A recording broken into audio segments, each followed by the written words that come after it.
Hello everyone, thank you again for joining me for this evening's summer open house. This is my final presentation and it's titled Spicy Summer Sliders.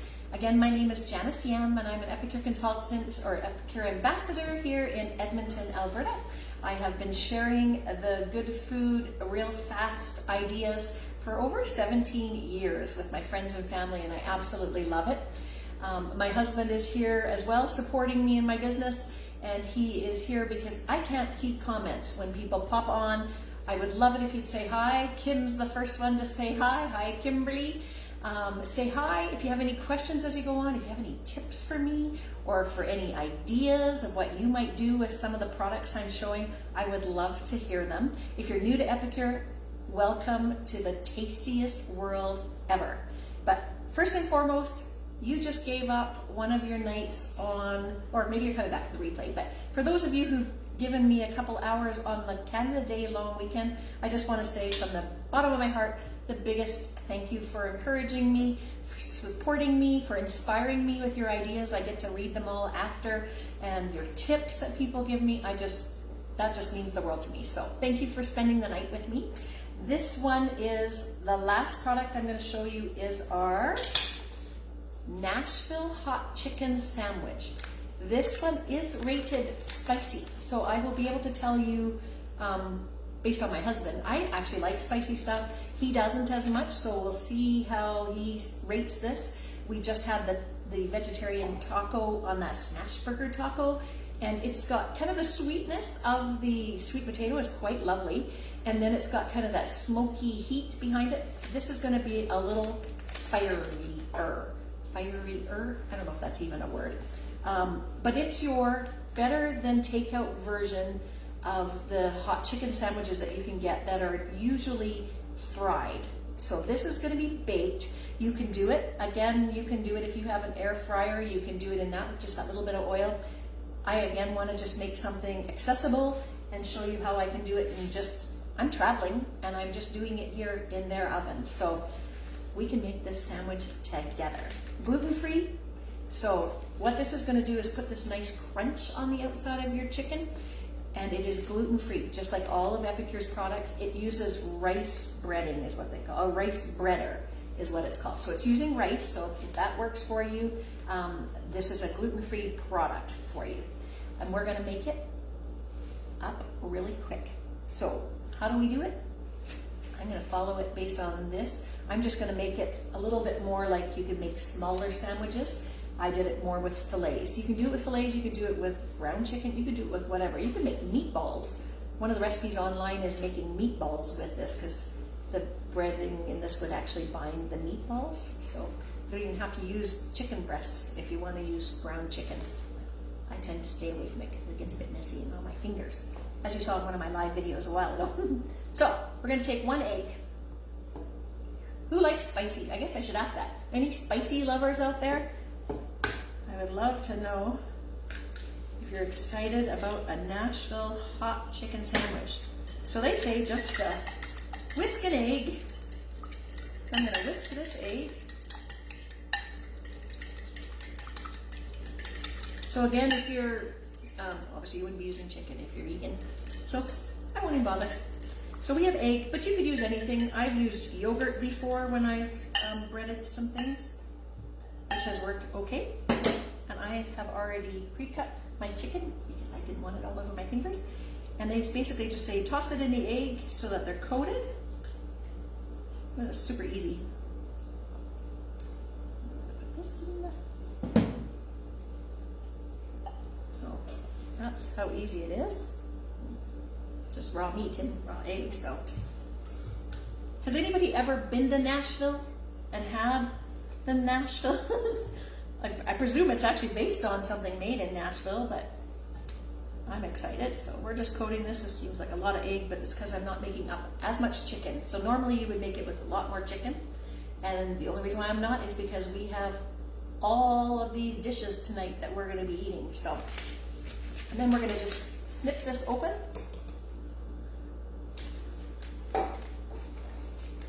Oh, and I preheated my oven to 400 degrees. So we're gonna just basically just take a little plate this is how they're saying to do it. Put the crumbles, and then we're gonna, so I'm not gonna put it all out until I know how much I need. Spread it out. And then you're basically just gonna take one of your, oh, I guess I should show this first, if it's not. So this is how I'm cooking it. So on the recipe, it actually says just to use like a sheet pan and the sheet pan liner. So if you're new to the quarter sheet, this is the one we take everywhere because it's little, fits in any oven. So we have a quarter sheet pan. This liner just makes for cleanup easy. They're suggesting you can put it directly on here. I find things are a lot crispier if you put the cooling rack on top, and I'm gonna put them on top of there. But so that things don't stick to my cooling rack, I'm just gonna put a little bit of oil on the cooling rack.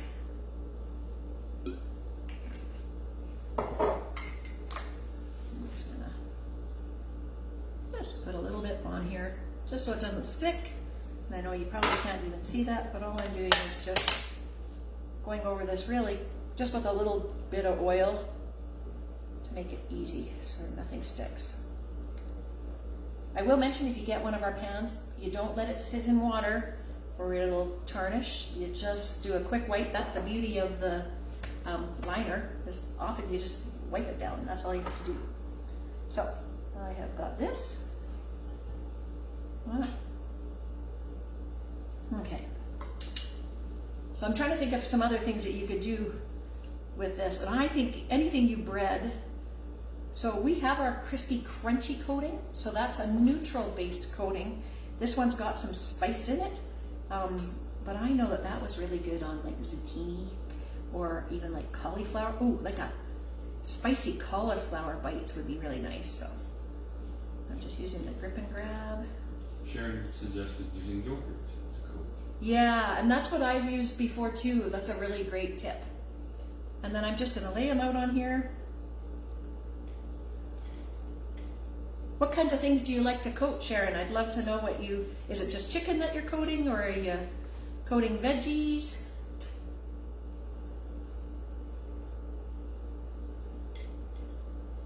I don't know if you can see, but I'm...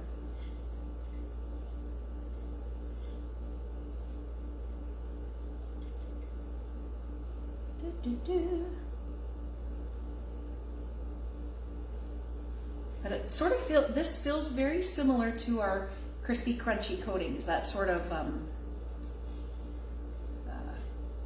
yeah, that dry, crumbly on there. So let me just put that on there. She does mostly chicken. Mostly chicken. Us too. But I just know that when I did veggies, I think for one of my open houses, because I think I had another chicken dish or whatever, so I wanted to have something a little bit different. This is awesome. And then all we're going to do is pop this in the oven and cook it. I guess depending on this oven, we'll have to find out what this oven cooks like. They say sort of 15 to 20 minutes. Probably depends on how small you cut your chicken too, as to how much time it's going to take. And then we're just going to put it on buns. We're going to serve it. They suggest serving it with coleslaw, not coleslaw, but oh yeah, coleslaw, but not made up as coleslaw, just the slaw, and some sweet butter pickles. So I picked up some of those. We're going to try it that way. So Darlene has used, instead of an egg, Dijon mustard thinned down with milk or cream. Oh, and that would add a really nice bite to it too. I love your ideas. Keep them coming, people. Or buttermilk from Kimberly. Said an egg, and that might help calm down some of the heat. Ah, and where do you buy your buttermilk, Kim? Do you actually buy it in the liters, or like I think my mom used to have like buttermilk powder, which was quite handy because then you didn't have to have buttermilk in your house that you had to use up. Love to know that too. Who here is excited about spicy? If Patty's on here, is Patty on here? No. Nope, not this time. No. I think of her because she likes everything spicy. Cheryl, Darlene. Oh, like spicy? Awesome. Okay. So I'll just show you. And then what they suggest, so there's my little chicken. And then what they suggest is just doing a quick little brush with oil. And so I'm not exactly sure whether that's just because that'll make it brown up and crisp up a bit more. But I'm excited because these will crisp up underneath as well because I'm putting it on the cooling rack. Oh, Duchess Bakery sells a nice buttermilk powder. Oh, that is good to know. Might have to go on a bakery run when we get back.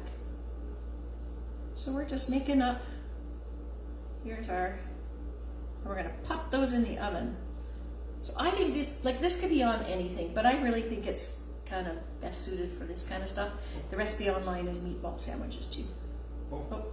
Amy says that Bulkbarn also sold it the last time that she was there. Oh. The buttermilk powder. See, that's why I like doing these, because then I get all the tips from everybody. And Nutters and Leduc also sells it, according to Sharon. Oh, you guys are awesome. I just, again, want to say thank you for sharing all your information. I'm going to pop that in the oven. And that's as easy as it is. For 15-20 minutes. So by 9 o'clock I will have it all done and we'll take some pictures. I will mention that one of the things that we thought about as we've been trying things, that pizza dip tastes just like pizza. And I think it would be amazing on a charcuterie board. Like you have all that cheese and meats and all that kind of stuff, and then people can just dip those crackers. Yum, yum, yum. But Gord's immediate reaction when he saw the taco one, or when he tried the Tex-Mex, like that Tex-Mex veggie, what do we call our chicken? I don't remember what our veggie burger was. The Chipotle veggie burger, when he tried that, he thought that would be really good on nachos. So lots of ideas. Unfortunately, no new desserts, but maybe I'll try and come up with something for the open house. I hope you guys will join me if you are in Edmonton or happen to be traveling through to visit relatives. Would love for you to pop by on July 20th, so it's a Saturday, anytime between 10 and 12:30. I will have all these and maybe some other things for you to try. Would just love to have your feedback. Would love for you to be able to try the things that I get to try. So thank you again for saying hi. Gord is on his way up, and that'll be the winner of that draw will win one of these. But all of you, a lot of you have been on here for all 4 of my demonstrations. So you've already entered in 4 times in my Taste the Season draw. So hope you'll join me for that. So here's Gord. Hello everybody, so we have our last draw for the evening, and if you've already won, you are ineligible to win again. So best of luck to who we have left, and let's see who wins this time.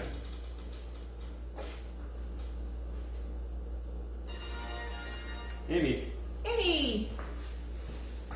Congrats, Amy! Maybe you and your daughter could kind of figure out something fun to make with it. So hope you guys will join me. I hope you have a wonderful rest of your long weekend.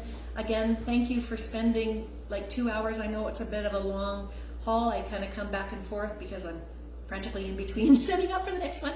But I just really appreciate you being here. I appreciate you popping on and saying hi, and I appreciate your feedback, your inspiration, and just everything. You make my job, doesn't feel like a job. Here I am in BC doing it, so it doesn't feel like a job when I get to meet people like you. So hope to see you on July. Bye everyone.